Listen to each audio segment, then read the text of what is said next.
Hello guys. Last episode में हमने देखा था वैंग ने शाओची से डिनर के लिए पूछा था और शाओची मान भी गई थी।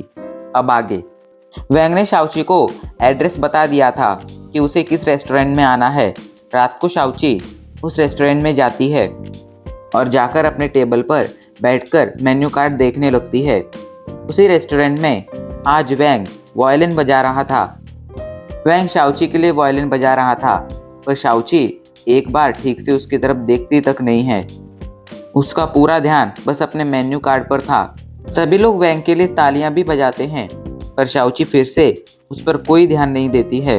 वैंग अपना वायलिन बजाना बंद कर कर शाओची के सामने आकर बैठ जाता है। वैंग कहता है, क्या तुमने सुना? आज यहाँ पर कोई इंसान बहुत अच्छा वायलिन बजा रहा था। तो शाओची कहती है, हाँ मैंने सुना, सच में वो इंसान बहुत अच्छा वायलिन बजा रहा था। वैंग कहता है, जरा बताना तो, वो इंसान लड़का था या लड़की? तो शाओची थोड़ी देर के लिए सोच में पड़ जाती है। थोड़ी देर बाद शाओची कहती है, इतना अच्छा वायलिन तो एक लड़की ही बजा सकती है, जरूर कोई लड़की वायलिन बजा रही होगी।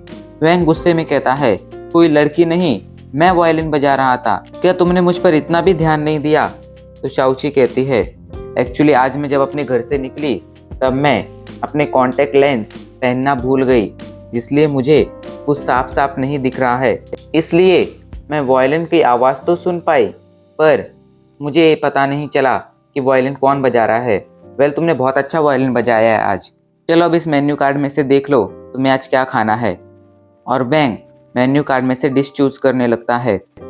वैंग डिनर पर तो आ चुका था, पर वो शाओची को अपनी फीलिंग्स कैसे बताए इसका उसे कोई अंदाज़ा नहीं था। वो अपने दोस्त वैंग से चैट करते हुए कहता है, भाई मुझे बता कि मैं अब आगे क्या करूं। मैं डिनर पर तो आ चुका हूं, पर आगे क्या करना है ये मुझे कुछ समझ नहीं आ रहा है। तो वैंग उससे कहता है, अभी के लिए तू शाओची को बिल्कुल भी मत बताना कि तू उससे प्यार करता है। पहले तू ये जानने की कोशिश कर कि शाओची तुझसे प्यार करती है या नहीं। अगर जवाब हाँ हो तो ही प्रपोज करना। ये सुनकर वैंग शाओची से कहता है, हमारा रिलेशन वैंग ने इतना कहा ही था, तभी शाओची कहना शुरू कर देती है, मैं एक रिलेशनशिप काउंसलर हूँ और एक काउंसलर के तौर पर हमारी कंपनी के कुछ रूल्स हमें फॉलो करने पड़ते हैं, और उनमें से ही एक रूल है कि हम अपने क्लाइंट के साथ कभी भी रिलेशनशिप में नहीं आ सकते हैं। रिलेशनशिप तो छोड़ो, यहाँ तक कि हम फ्रेंड्स भी नहीं बन सकते हैं। तो हमारा रिलेशन बस एक काउंसलर और एक क्लाइंट के जैसा है। ये सुनकर वैंग का दिल बहुत बुरी तरह से टूट जाता है, और वो शाओची के सामने ये जाहिर नहीं होने देता है। डिनर कर कर वो दोनों अपने अपने घर चले जाते हैं। अगले दिन हमें वैंग को दिखाया जाता है। कल रात की बात से वैंग बहुत परेशान था। वैंग अपने असिस्टेंट को कॉल करता है और उससे कुछ कहता है। कुछ देर बाद शाओची को वैंग की असिस्टेंट का फोन आता है, जो उसे बताती है कि वैंग ने उनका कॉन्ट्रैक्ट टर्मिनेट करने के लिए कहा है। शाओची कहती है, पर अभी तो 2 काउंसलिंग अपॉइंटमेंट बाकी हैं।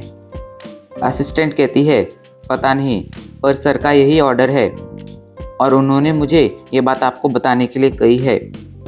शाओची कहती है, ठीक है, मैं कल ऑफिस में आती हूँ। ठीक है कर वो फ़ोन रख देती है और अपने लैपटॉप पर काम करने लगती है। पर वैंग के कॉन्ट्रैक्ट टर्मिनेट करने की बात सुनकर शाओची को बहुत बुरा लगा था। अगले दिन शाओची वैंग के ऑफिस में जाती है, जहाँ पर कॉन्ट्रैक्ट टर्मिनेट करने के पेपर पर वैंग की असिस्टेंट शाओची के सिग्नेचर लेती है। इसके बाद वैंग की असिस्टेंट कॉन्ट्रैक्ट टर्मिनेट करने के एप्लीकेशन को शाओची के कंपनी में दे देती है और कंपनी उसे अप्रूव भी कर लेती है। मतलब अब उनकी आखिरी मुलाकात थी। शाओची वैंग से मिलने जाती है, जहाँ पर थोड़ी देर बात करने के बाद वैंग कहता है, तो फाइनली हमारा कॉन्ट्रैक्ट खत्म हो गया है।